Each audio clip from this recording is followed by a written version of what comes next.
क्या तुमने कभी उस साम्राज्य की आवाज सुनी है जो समुद्र की लहरों पर राज करता था? मैं हूं चोल साम्राज्य और आज मैं तुम्हें अपनी असली ताकत की कहानी सुनाने आया हूं।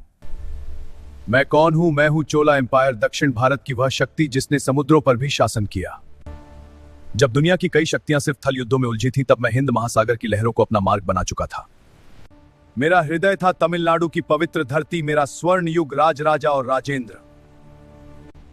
मैंने अपने राजा राजराजा प्रथम के नेतृत्व में दक्षिण भारत, श्रीलंका और मालदीव तक विजय प्राप्त की। उन्होंने थंजावुर का बृहदेश्वर मंदिर बनवाया, जो आज भी मेरी समृद्धि और संगठन क्षमता का प्रमाण है।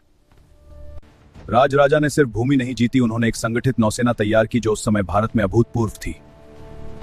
मेरे पुत्र राजेंद्र प्रथम ने मुझे और आगे बढ़ाया। उन्होंने गंगा नदी तक उत्तर भारत में विजय प्राप्त की, नई राजधानी बनाई गंगेकोंडा चोलपुरम, और फिर समुद्र पार अभियान चलाया।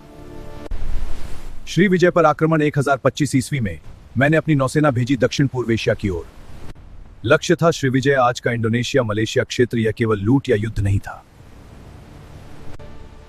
यह था व्यापार मार्गों पर नियंत्रण का अभियान। मेरी नौसेना ने मलक्का जलडमरू मध्य के मार्गों को नियंत्रित किया, कई बंदरगाहों पर विजय प्राप्त की, समुद्री व्यापार पर प्रभुत्व स्थापित किया। इतिहासकार इसे भारत की पहली संगठित ब्लू वाटर नेवी कार्रवाई मानते हैं। मेरी नौसेना इतनी शक्तिशाली कैसे थी? संगठित बंदरगाह प्रणाली। नागपट्टिनम प्रमुख व्यापारिक केंद्र था, दक्षिण पूर्व एशिया, चीन और अरब देशों से व्यापार। जहाज निर्माण तकनीक, मेरे जहाज बड़े आकार के, लंबी समुद्री यात्राओं के सक्षम, सैनिकों और घोड़ों तक को ले जाने में सक्षम। एनूर रूवर जैसे तमिल व्यापारी संघ दक्षिण पूर्व एशिया तक सक्रिय थे। मेरा प्रभाव कहां कहां पहुंचा? Sri Lanka, Maldives, Indonesia, Malaysia, Thailand के कुछ भाग।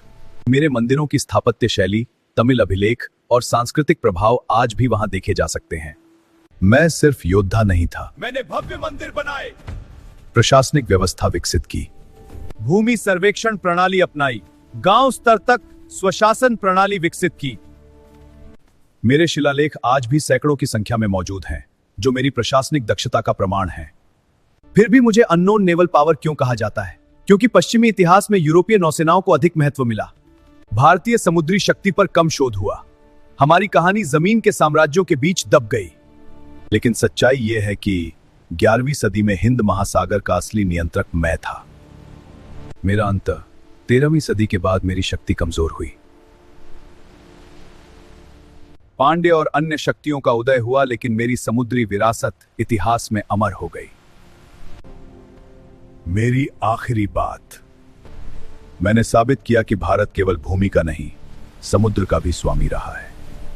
जब लहरें उठती थीं, वे मेरे जहाजों को रास्ता देती थी। मैं हूं चोल साम्राज्य, और समुद्र अब भी मेरी कहानी सुनाता है।